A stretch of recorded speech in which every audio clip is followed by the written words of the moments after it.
Graça e paz a todos. Eu agradeço ao Senhor Jesus Cristo por mais um dia de vida. Agradeço a Deus por esta oportunidade de meditar na sua poderosa palavra, a Bíblia Sagrada.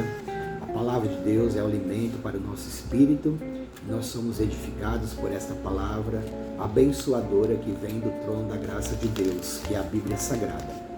A leitura bíblica diária de hoje, 4 de fevereiro de 2024, nós encontramos no livro de Atos dos Apóstolos, Atos 2 e o versículo 42. Atos 2, verso 42, diz assim a poderosa palavra do Senhor. E perseveravam na doutrina dos apóstolos e na comunhão e no partir do pão e nas orações. Louvado seja o Senhor.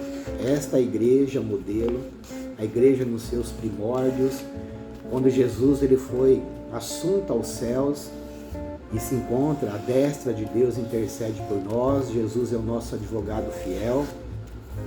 Ele nos deixou o Espírito Santo, nosso consolador, nosso amigo de todas as horas, nosso conselheiro, nosso ajudador. E assim o Espírito Santo ele atuava e atua até os dias de hoje em meio da igreja, na igreja, em cada um de nós. A Bíblia diz que nós somos casa de Deus, templo e morada do Espírito Santo. E a igreja em comunhão e união. A igreja ela era perseguida nessa época, perseguida pelos romanos, pelos governantes, por toda a força militar daquela época, pelos religiosos extremistas da época também. A igreja era perseguida. E em meio à perseguição, a igreja ela crescia na graça e no conhecimento do Senhor Jesus, na companhia do Espírito Santo. A igreja ela tem os dons espirituais que o Espírito Santo concede para que nós estejamos revestidos de poder do alto, para que venhamos enfrentar as batalhas de cada dia. A guerra hoje não é contra carne e sangue, mas contra a potestade dos ares, nos lugares celestiais da maldade.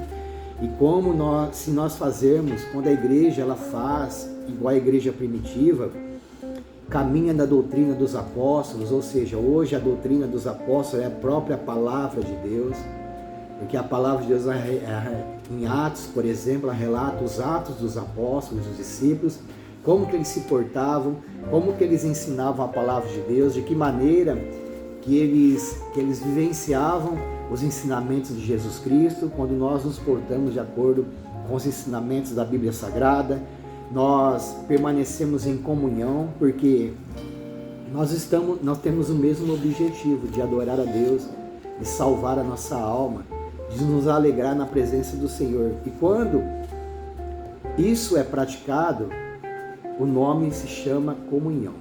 Quer estar em comunhão, quer estar em concordância um com os outros, e no partir do pão, ali os atos, os discípulos, todos aqueles que tinham, de acordo com as suas condições, eles sempre estavam ali praticando as boas novas do reino de Deus. Eles vendiam, muitas vezes, os seus próprios pertences, as suas propriedades, e colocavam na obra de Deus. E nós devemos fazer a mesma coisa, devemos ajudar o nosso próximo, não só com oração, mas também semeando no reino de Deus, através com as nossas ofertas, com os nossos dízimos, honrando a Deus, porque Abraão ele deu o dízimo e ainda não existia lei. Foi deliberadamente que Abraão abençoou Melquisedeque, e a Bíblia diz que ele era sacerdote do Deus Altíssimo.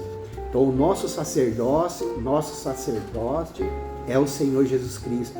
E a igreja do Senhor, ela conta com a nossa colaboração, com a nossa união, ali como na igreja primitiva, ali como tudo começou, no poder do Espírito Santo, mas também havia contribuição, uma ação social era realizada naquela época, e assim este modelo a qual a igreja do Senhor nos dias de hoje tem que estar pautada, E temos que seguir comunhão, doutrina, palavra de Deus, ensinamento, mover do Espírito Santo, dons espirituais, amor fraterno, comunhão, fraternidade, paz de espírito, ação do Espírito Santo em nossas vidas, contribuição também, porque há sempre alguém necessitado, alguém precisando da minha e da sua ajuda. Esta é a igreja genuína de Jesus Cristo. Shalom.